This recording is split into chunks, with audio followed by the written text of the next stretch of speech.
สบายดีบรรดาท่าน FC ทุกท่านมาพบกับสลาเด้อมื้อนี้สิพามาเบิ่งบรรยากาศใน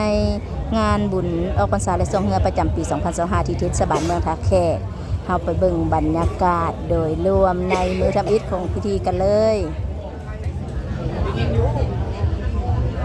เจ้านี่แม่นบรรยากาศโดยรวมเนาะอันนี้จะแม่นบรรยากาศอยู่เทิงผามไซสำหรับมื้อนี้แม่นเป็นพิธีเปิดงานเป็นมื้อทำอิฐเนาะก็จะมีการรับชม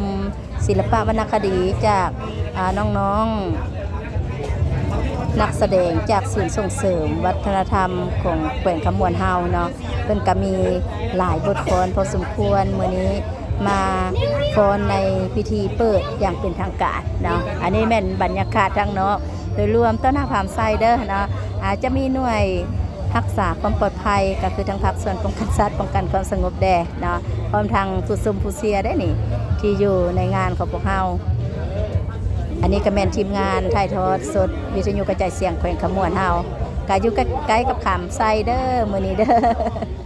เอาทางท่านหัวหน้าบุญสถิตเพิ่นเนาะอันนี้เป็นทีมงานเฮาโดยรวมเนาะก็จะมีการทางหากระเกียมในการจับสัญญาณในการถ่ายทอดสดอยู่ในมือนี้อันนี้ข้าพเจ้าเองเด้อว้าวฟังเสียงสดๆเลยเนาะการมาฟังการถ่ายทอดเสียงสดๆจากสถานีวิทยุกระจายเสียงแขวงขมวนอยู่ในผามไซอันนี้แม่นทางสาวบัวคำแล้วก็ทางบ่าวโดเนาะเพิ่นเข้า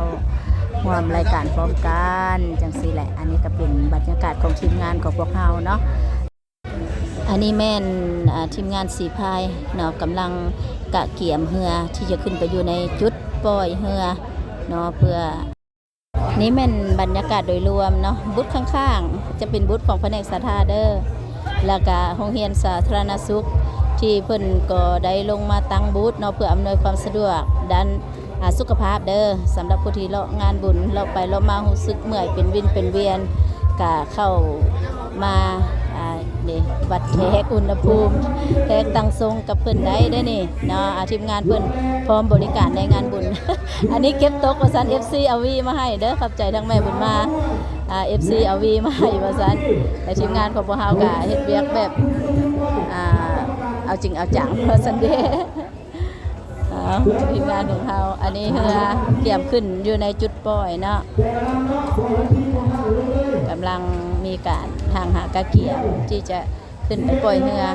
อันนี้เป็นการแข่งขันส่งเรือกำลังลงมาแบบโดยบรรยากาศที่ว่ามีความคึกคืนเนาะแล้วก็จะมีทีมงานว่าโดดจ้องที่เพิ่นบินไปบินมาอยู่ในพิธีเปิดงานยังเป็นทางการจังซี่เนาะปีนี้เป็นมิติใหม่เนาะเพิ่นก็จะมาบินให้บรรดาคณะกรรมการได้ก็ทางการนำเพิ่นได้เบิ่งเนาะก็จะมีความสวยงามไปพร้อมๆกับการเบิ่งสวงเรือม่วนหลายปีนี้เด้อใครยังบ่ได้มาก็อย่าลืมเด้อมาม่วนมาซื้อนำกันสวงเรือเทศบาลเมืองท่าแขกแขวงคำมวนทางเด็ก